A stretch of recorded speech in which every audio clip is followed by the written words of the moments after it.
السلام علیکم ناظرین، جھوٹے مدعی نبوت مرزا غلام قادیانی کا خاندان شروع ہی سے استعماری سامراجی اور صہیونی قوتوں کا نہ صرف خیرخواہ رہا بلکہ برطانوی سامراج کے استحکام کے لیے بھی یہ خاندان عملی خدمات بھی انجام دیتا رہا، جن میں ممانعت جہاد کی تحریروں کے ساتھ ساتھ تحریک آزادی کے مجاہدین کے خلاف انگریزوں کی مدد اور مسلمانوں کے خلاف جاسوسی وغیرہ کرنا بھی شامل ہیں۔ اپنے خاندان کی طرف سے انگریزوں کے لیے دی جانے والی خدمات کا ذکر کرتے ہوئے مرزا غلام احمد قادیانی لکھتا ہے،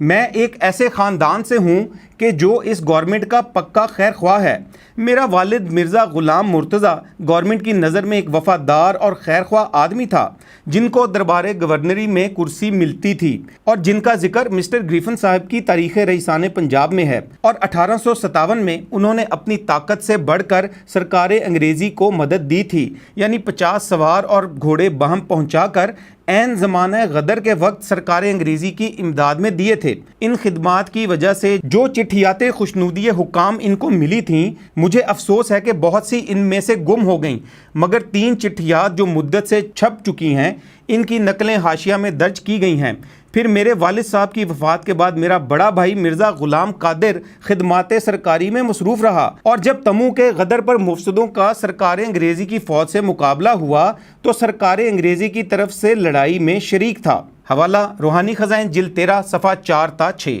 تحفظ ختم نبوت، ناموس رسالت، رد قادیانیت، حالات حاضرہ اور دیگر اہم ملکی و بین الاقوامی موضوعات پر مبنی مستند اور معلوماتی پروگرامز دیکھنے کے لیے KTV آفیشیل کے YouTube چینل کو سبسکرائب کیجیے۔